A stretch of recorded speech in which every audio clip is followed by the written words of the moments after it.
pagiging tarakili.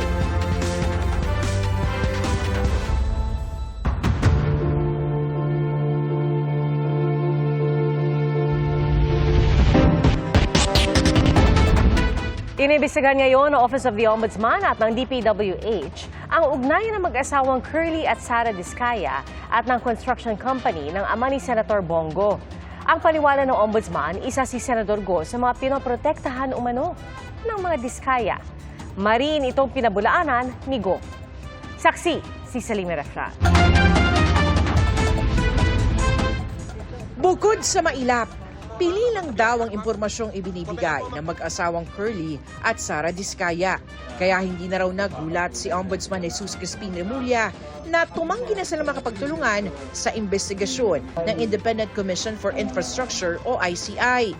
Meron daw kasing pinoprotektahan ang mga Diskaya. He's protecting people, like Bongo. Kasi nga, yung joint venture nila, 8 projects worth 800 million. Doon sila simula lumaki. But they will not talk about it. Ang tinutukoy ni Remulla ay ang mga joint venture sa pagitan ng St. Gerard Construction ng mga Diskaya at ng CLTG Builders na pinangangasiwaan ng ama ni Senador Bongo. Nangyari ang mga joint venture mula 2017, panahong Special Assistant Pasigo ni dating Pangulong Rodrigo Duterte.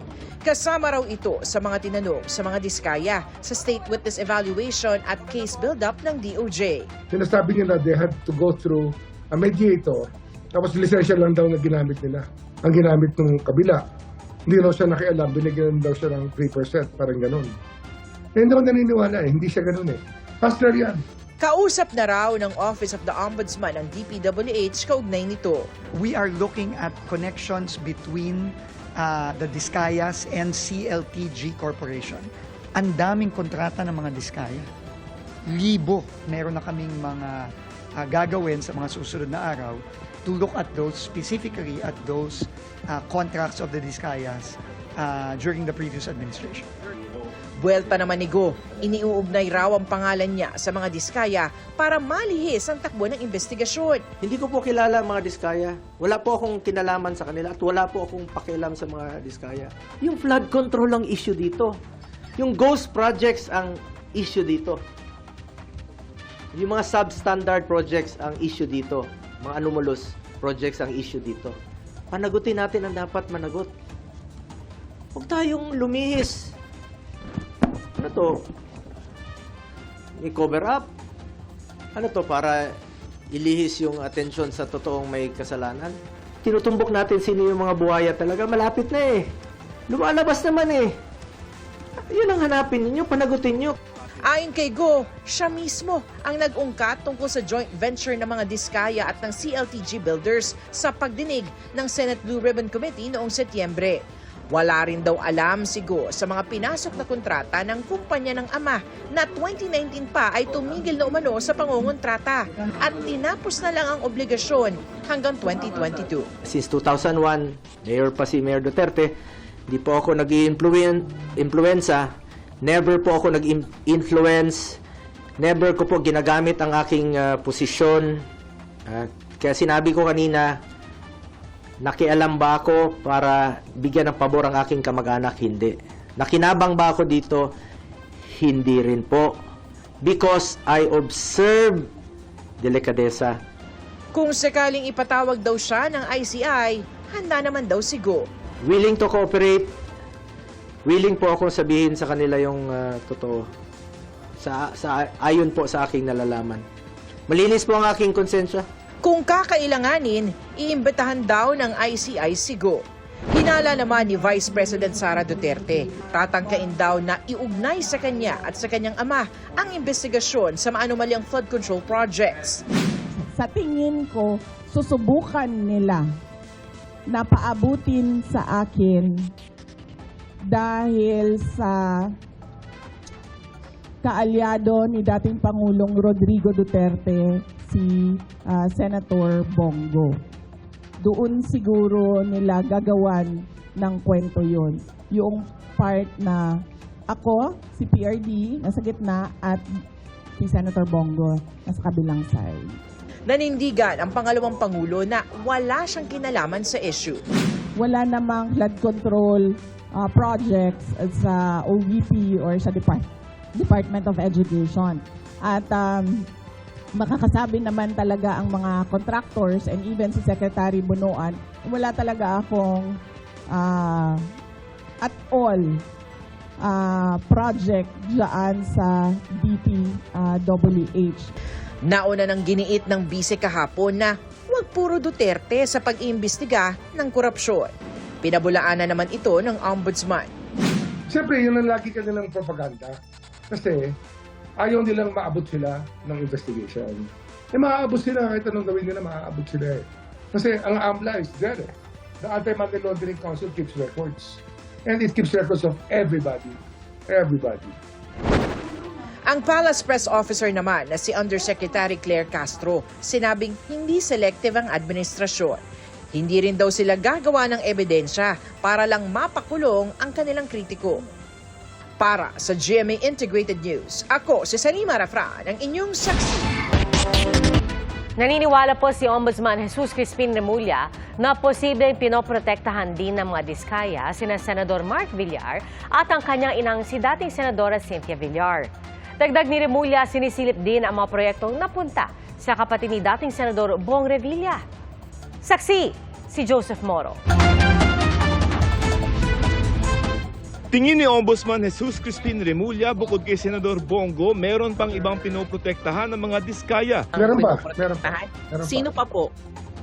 Mark Villar. Cynthia Villar. Kasi sa possibility lang. Naging DPWH Secretary si Senador Mark Villar noong 2016 hanggang 2021, panahon ng Administrasyon Duterte. Kasi na secretary si Mark, doon sila lumaki, doon sila nakakuha ng napakaraming project. That's where they really rake it in nung secretary si Mark. Hindi pwede hindi alam ni Mark yan. Sir, si Ma'am Cynthia Villar, bakit po nakikita niyong may connection rin sila with the Discayas? Hindi lang, kasi hindi. Wala ako pa kung direct evidence dyan. Pero, yung stake kasi ni Mark, and knowing that these Discayas became very big during that time, they sought favor with these people. Gusto nila in sila. Hindi naman sila magiging in kung di sila gagawa ng extra effort. Sinisilip na rin daw ng Ombudsman ang mga proyektong napunta sa kapatid ng dating senador na si Bong Revilla. Kapatid niya kasi yung contractor nila eh. Kapatid niya, si Princess Revilla.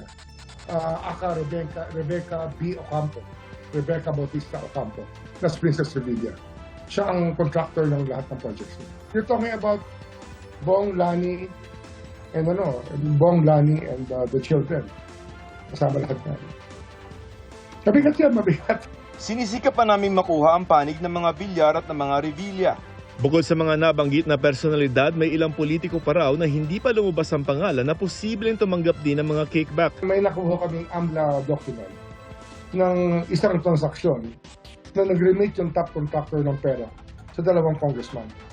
Yung isa 75 million, thereabouts. Yung isa 25 million. Sitting congressman ngayon. Active congressman. At hindi pa na papangalanan. Hindi ba? Hindi ba? Tingin ni Remulla, meron din pinoprotektahan si dating DPWH Undersecretary Roberto Bernardo na hindi pa raw ikinakanta ang lahat ng kanyang nalalaman. He's protecting some other interests upstairs na meron pa siyang pinaprotekta. Kasi USEC na siya na yung operator ng parang Duterte. Kaya alam niya lahat yan.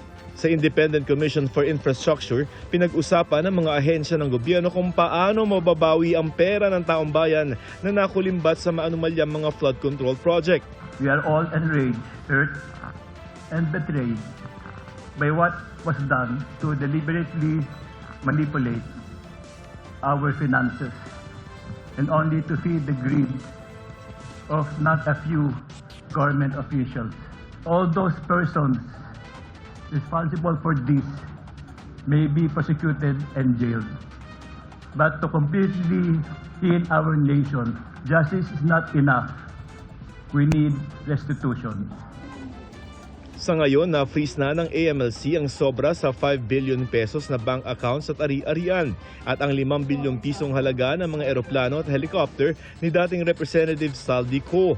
Ayon sa ICI, mas mabilis yung mga forfeiture proceedings o pagbawi sa mga ari-arian katulad na lamang dito sa mga luxury vehicles. Maaari na itong gawin kahit wala pang sintensya yung mga kasong kriminal na posibleng isampa laban sa mga sangkot sa anomalya.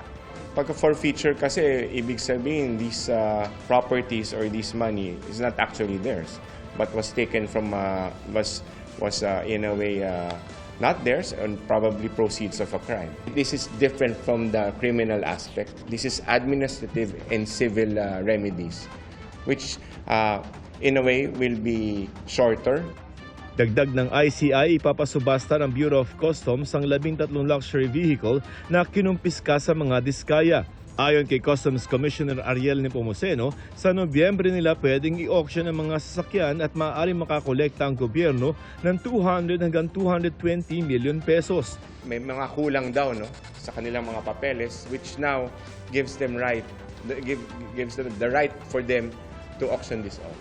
Ayon sa DPWH, iniimbestigahan na nila ang mga kontrata ng mga diskaya mula pa noong 2016. Nagtitiwala tayo na talagang bibilisan ni Ombudsman Boying ito at sinabi nga niya, konti na lang. No? At mafa-file na yung kaso ngayon at alam naman natin lahat non-bailable. Wala pang bagong pahayag ang mga diskaya. Para sa GMA Integrated News, ako si Joseph Morong, ang inyong saksi. Nangangamba para sa kanilang kaligtasan ang isang pamilya sa Quezon City matapos silaban ng hindi pa tukoy na salarin ang kanilang SUV. Palaisipan pa rin ang motibo sa krimen. Saksi, si Oscar Oida. Tanging CCTV ang saksi pasado 1:30 na madaling araw kahapon nang may humintong motor sa tabi ng isang nakaparadang SUV sa barangay Maharlika, Quezon City. Bumaba ang rider na may nilagay na tela at isinaboy na likido sa hood ng SUV. Saka ito sinindihan. Agad na nagliyab ang hood ng sasakyan. Kasunod nito, nagmamadaling sumibat ang salarin. Naglalagablab na ang sasakyan nang magising ang pamilyang nagmamay-ari ng SUV. Nagpapanik na po yung mga tao sa bahay. Nakita ko na lang po sa bintana kasi yung kwarto ko po nakaharap po sa kotse. Nakita ko na lang po ang laki na po ng sunog. Nakaresponde naman daw agad ang mga bumbero pero natupok ng gusto ang unahang bahagi ng sasakyan. Ayon sa pamilya, clueless daw sila sa kung sino ang maaring gumawa nito sa kanila. Wala naman po kaming kaaway. Wala po kaming maisip na kung sino pwedeng gumawa kasi tahimik naman po kami. And wala naman po kaming nakakaaway sa daan na pwedeng posible. Wala naman po. Kaya di raw nila maiwasang mangamba. Sobrang natatakot po at natrauma na po kami ng pamilya ko. Baka po kasing pwede po kaming balikan, baka ulitin po, baka mamaya yung bahay naman po yung sunugin. So sobrang natatakot po kami ng pamilya ko. We don't feel safe po ngayon. Pagtitiyak naman ng pamunuan ng QCPD. We are conducting in-depth investigation. Nagsasagawa na rin yung ating mga tracker team sa pag-review ng mga CCTV footage sa lugar, backtracking and forward tracking para po matukoy ang suspect at the same time yung kanyang sinakyang motorsiklo.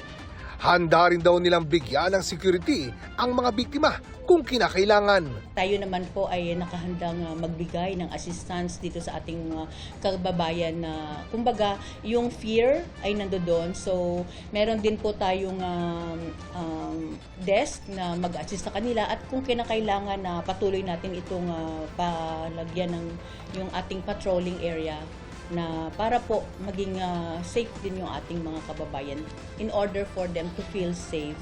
Para sa GMA Integrated News, Oscar Oida ang inyong saksi. Alert!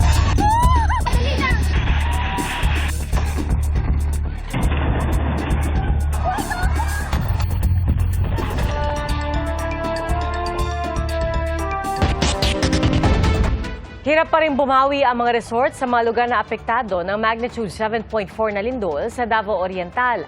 At sa Cebu, ilang sinkhole naman ang natagpuan sa ilalim ng dagat. Saksi, si Sandra Aguinaldo. Tilang malaking kuweba sa gitna ng mga bundok ang malaking butas na ito sa barangay Maslog sa Tabogon, Cebu. Pero ayon sa lokal na pamahalaan, sinkhole yan na nabuo kasunod ng magnitude 6.9 na lindol noong September 30. Sa parehong barangay, 4 na sinkhole ang namataan sa ilalim ng dagat malapit sa dalampasigan. Pinayuhan ang mga residente na huwag lapitan ang mga sinkhole. 76 ang naitalang patay sa magnitude 6.9 na lindol sa Cebu batay sa tala ng NDRRMC. Ilang bansa na ang nangako ng tulong sa mga nasalanta ng magkakasunod na lindol sa bansa. Ngayong araw, dumagdag ang Canada na nangakong magpapaabot ng 650,000 Canadian dollars o katumbas ng mahigit 26 million pesos. Sa Mati City, Davao Oriental na isa sa niyanig ng magnitude 7.4 na lindol noong Biyernes, umaaray ang mga umaasa sa turismo sa Dahican Beach dahil matumal ang negosyo. Pero kahapon, ma'am, may turista dito, isa lang, pero hindi kagaya nung ano ba? Walang pangyayari, good ma'am. Walang lindol? Walang lindol, ma'am. Madami yun. Sa ngayon, parang wala talaga, walang income, ma'am ba? So karon, nag-adjust me, kamay ra jud ang gas. Habang dumarami pa rin ang mga aftershocks ng mga lindol sa Cebu at Davao Oriental. Magnitude 4.7 na lindol ang tumama naman sa Zambales. Naramdaman din ito sa ilang bahagi ng Tarlac at Bataan.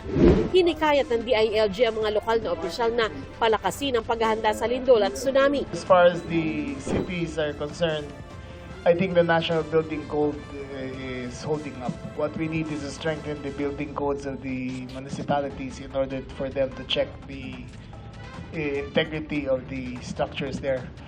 If we do have the big one, most of the casualties will come from the ISFs because none of their buildings were constructed with the municipal permits. Isa ang barangay Barangka sa Marikina sa dinaraanan ng West Valley Fault. Palatandaan ang marker na ito sa A. Bonifacio Street. Itinuro din ng mga barangay officials sa amin ang karugtong ng fault na malapit naman sa kanilang simbahan. Ang fault na pinaka-aro dito nakalagay, yung West Valley Fault. Bali, ang kubra niya, paganyan, ang turo niya. Na bago tong kalsada, natabunan yung espalto, hindi pa naiaangat ng city, yung pinaka-aro niya.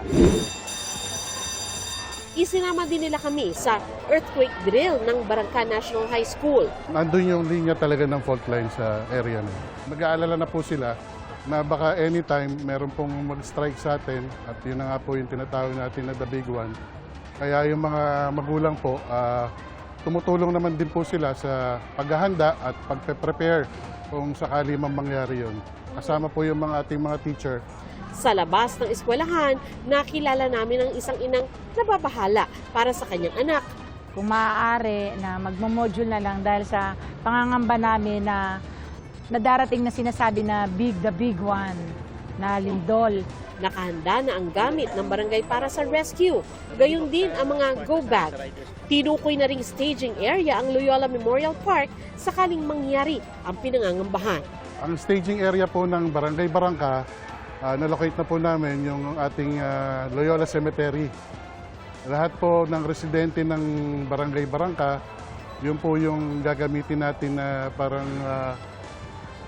magkakaroon tayo ng command post doon sa area at sana magtulong-tulong tayo sa pagiging handa. Para sa GMA Integrated News, ako si Sandra Aguinaldo, ang inyong saksi.